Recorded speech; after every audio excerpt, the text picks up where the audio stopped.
ఈరోజు మనం సబ్రీనా అనే మూవీ గురించి చెప్పుకుందాం. స్టార్ట్ చేస్తే ఒక ఆమెను చూపిస్తారు. తన పేరు మాయ. తనకు ఈ మధ్య మ్యారేజ్ అయి ఉంటుంది. తన హస్బెండ్ పేరు ఎడిన్.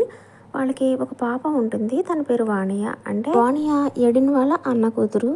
వాణియా తల్లిదండ్రులు చనిపోవడంతో ఎడిన్ వాళ్ళ అన్న కూతుర్ని తనే సొంత కూతురులా పెంచుకుంటూ ఉంటాడు. కట్ చేస్తే ఎడిన్కి బొమ్మల కంపెనీ ఉంటుందన్నమాట. బొమ్మలు తయారు చేస్తూ ఉంటాడు. అందులో ఒక బొమ్మను ఎడిన్ మాయకి గిఫ్ట్ గా ఇస్తాడు.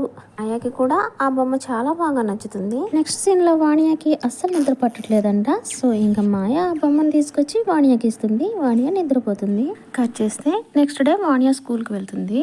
ఇంకా లంచ్ బ్రేక్ లో ఒక పిల్లాడు చార్లీ చార్లీ అనే గేమ్ ఆడుతూ ఉంటాడు. అదేం గేమ్ అంటే ఆ గేమ్ తో వాళ్ళ నానమ్మ ఆత్మని పిలుస్తున్నాడంట. అదే వాణియాకి చెప్తాడు. వాణియాకి కూడా కొంచెం ఇంట్రెస్ట్ గా అనిపించి ఈ గేమ్ నాకు ఇవ్వి, నేను మా అమ్మని పిలుస్తాను అని చెప్తుంది. దానితో పాటు ఒక ఆండ్రాయిడ్ యాప్ ని కూడా ఇస్తారనమాట. అంటే ఆత్మలు కిందకి వచ్చినాయో లేవో తెలుసుకోవడానికి. ఇంకా నెక్స్ట్ సీన్ లో వాణియా ఆ గేమ్ ని ఇంటికి తీసుకొచ్చుకుని వాళ్ళ అమ్మ ఆత్మని పిలుస్తూ ఉంటుందన్నమాట.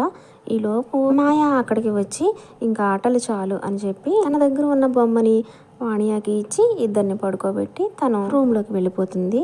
వెళ్ళిపోయిన తర్వాత చూస్తే నిజంగా అక్కడికి ఆత్మ వచ్చేసి ఉంటుందన్నమాట. ఇంకా ఆ ఆత్మ వచ్చేసి వాణియా దగ్గర ఒక బొమ్మ ఉంది కదా, ఆ బొమ్మలోకి వెళుతుంది. ఆత్మ కిందకి వచ్చేసింది అని తెలియడానికి ఆ బోర్డులో ఎస్ అని చూపిస్తుంది అనమాట. ఇంకా ఆ బొమ్మలోకి వెళ్ళిపోయింది కదా.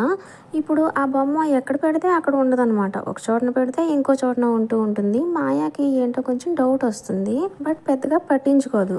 ఇంకా నెక్స్ట్ నైట్ వాణియ ఆత్మ వచ్చిందో లేదో తెలుసుకోవడానికి iOS యాప్ను ఉపయోగించి చూస్తూ ఉంటుంది. కానీ ఆ యాప్ 100% ఆత్మ కిందికి వచ్చేసింది అని చూపిస్తూ ఉంటుంది. ఇంకా వాణియ భయపడిపోయి అలా వెళుతూ ఉంటే అక్కడ దెయ్యంలా ఒకటి కనిపిస్తుంది. చూస్తే అది బొమ్మ అనమాట.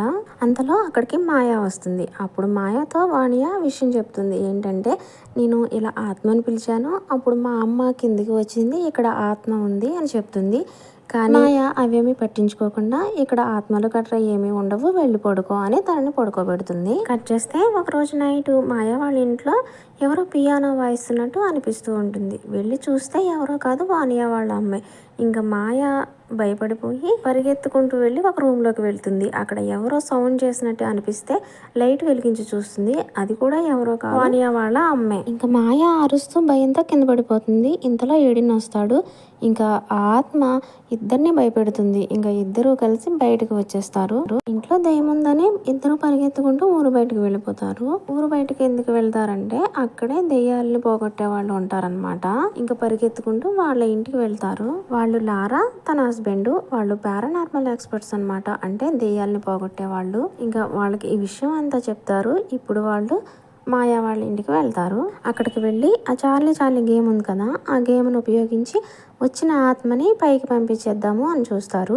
ఇంకా లారా ఆ గేమ్ ఏవో మంత్రాలు చదువుతూ ఉంటే ఇంతలో ఆ గేమ్ మొత్తం నిప్పంటుకుని కాలిపోతుంది. ఒకసారిగా వాళ్ళ ఇంట్లో ఉన్న లైట్లన్నీ కూడా ఆఫ్ అయిపోతాయి. ఇప్పుడు ఆ ఆత్మ వాణియా బాడీలోకి వచ్చి లారా వాళ్ళ కప్పులు ఉంది కదా, వాళ్ళ మీదకి అటాక్ చేస్తుంది అనమాట. ఇంకా లారా ఏమో మంత్రాలు చదివి వాణియా బాడీలో నుంచి ఆత్మను బయటకు తీస్తుంది. ఇంకా బయటకు వచ్చేసిన ఆత్మ వాళ్ళందరి మీద అటాక్ చేయడానికి చూస్తుంది అనమాట. ఇంకా అటాక్ చేయడానికి చూస్తూ ఉంటే లారా ఏవో మంత్రాలు చదివి ఆ ఆత్మని ఆ ఇంట్లోనే బంధించేస్తుంది. ఇంకా ఆ ఇంట్లో నుంచి అందరూ ఉరుకుతూ బయటకు వచ్చేస్తారు. బయటకు వచ్చేటప్పుడు లారా హస్బెండ్ ఉన్నాడు కదా, తను ఏం చేస్తాడంటే అక్కడ బొమ్మ ఉంది కదా, ఆ బొమ్మను కూడా వీళ్ళతో పాటు తీసుకొచ్చేస్తాడు. ఇంకేముంది, ఆ ఆత్మ మళ్ళీ ఆ బొమ్మలోకి వచ్చేసి ఉంటుంది. ఇంకా అందరూ ఒక చోటన కూర్చున్నప్పుడు లారా వాళ్ళతో ఏం చెప్తుందంటే ఆ ఆత్మ ఉంది కదా, ఆ ఆత్మ వాణియా వాళ్ళ అమ్మ కాదంట.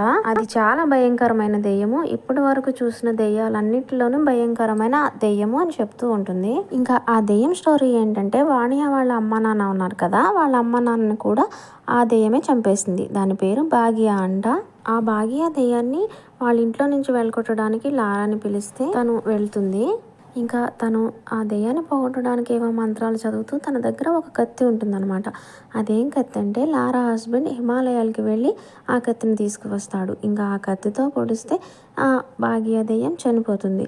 కానీ అంతకంటే ముందే వాణియా వాళ్ళ అమ్మ నాన్నను కూడా ఆ దెయ్యం చంపేసి ఉంటుంది. కట్ చేస్తే స్టోరీ ప్రెజెంట్లోకి వచ్చేస్తుంది. ఇప్పుడు బొమ్మలో ఉంది కదా భాగ్య దెయ్యం, ఆ దెయ్యం మాయా మీదకి వచ్చేసి లారా మీద అటాక్ చేస్తుంది అనమాట మాయ. ఇప్పుడు మాయా కింద పడేసి ఇంకా తన బాడీలో నుంచి దెయ్యాన్ని బయటకు తీస్తుంది. అప్పుడు ఆ భాగ్య దెయ్యం వీళ్ళతో ఏం చెప్తుందంటే, నేనేమి కావాలని రాలేదు, వాణియా పిలిస్తేనే వచ్చాను అని చెప్తుంది. ఇప్పుడు భాగ్య దెయ్యం ఒక స్టోరీ చెప్తుంది అనమాట. అదేంటంటే, కొన్ని సంవత్సరాల ముందు ఏడినున్నాడు కదా, వాళ్ళ నాన్నగారికి ఒక బొమ్మల కంపెనీ ఉంటుంది. వాళ్ళ నాన్నగారికి ఎప్పుడు ఎడిని తయారు చేసే బొమ్మల కన్నా వాళ్ళ బ్రదర్ తయారు చేసే బొమ్మలే బాగా నచ్చుతూ ఉంటాయి. కొన్ని రోజులకి ఎడిన్ వాళ్ళ నాన్నగారు చనిపోతారు. అతను చనిపోయే ముందు ఒక వీలునామా రాస్తాడనమాట. అదేంటంటే ఎడిన్కి 60% రాస్తాడు, వాళ్ళ బ్రదర్కి ఏమో 40% రాస్తాడు. కానీ ఎడిన్ మాత్రం 100% తనకే కావాలని వాళ్ళ అన్నయ్యని చంపేయడానికి ఒక చేతబడి చేసి అతని దగ్గరికి వెళ్తాడనమాట. అక్కడికి వెళ్ళి వాళ్ళ అన్నయ్య ఫోటో ఇచ్చి తనని చంపేయాలి అని చెప్తాడు. ఇంకా ఆ చేతబడి చేసేవాడు భాగ్య దెయ్యాన్ని పిలుస్తాడు. వాళ్ళ బ్రదర్ కొంచెం వీక్గా ఉండటంతో ఆ దెయ్యం వచ్చి బ్రదర్ వాళ్ళ వైఫ్ ఉంది కదా, అంటే వాణియా వాళ్ళ అమ్మ, తన మీదకి వెళ్తుంది. ఇంకా ఆ భాగ్య దెయ్యం ఎడిన్ బ్రదర్ని చంపేసేటప్పుడే లారా అక్కడికి వస్తుంది. లారా ఆ భాగ్య దెయ్యాన్ని చంపేసే లోపే ఆ దెయ్యం వాణియా వాళ్ళ అమ్మ నాన్నని చంపేస్తుంది. స్టోరీ మళ్ళీ ప్రజెంట్లోకి వస్తుంది. ఇదంతా ఆ దెయ్యం అక్కడ ఉన్న వాళ్ళందరికీ చెప్తుంది. ఇంక ఇప్పుడు మాయ వీక్ అయిపోయింది కదా, మాయ వాళ్ళ హస్బెండ్ మీద ఆ దెయ్యం వెళ్తుంది అనమాట. ఇప్పుడు ఆత్మ హెడెన్ మీదకి వచ్చి మళ్ళీ అక్కడ ఉన్న వాళ్ళందరి మీదకి అటాక్ చేస్తుంది. ఇంకా లారా హస్బెండ్ ఉన్నాడు కదా, తన మంత్రాలు చదివి ఆ దెయ్యాన్ని హెడెన్ లో నుంచి బయటకు తీసేస్తాడు. అప్పుడు లారా తన దగ్గర ఉన్న 2 కత్తులతోనూ ఆ దెయ్యాన్ని పొడిచి మళ్ళీ చంపేస్తుంది. హెడెన్ వాళ్ళ బ్రదర్ చావుకి కారణమయ్యాడని పోలీసులు హెడెన్ని అరెస్ట్ చేస్తారు. ఇంకా లాస్ట్లో మాయా ఆ పాప హ్యాపీగా ఉంటారు. అంతే, మూవీ అయిపోతుంది. మూవీ నచ్చితే please like and subscribe. Bye friends.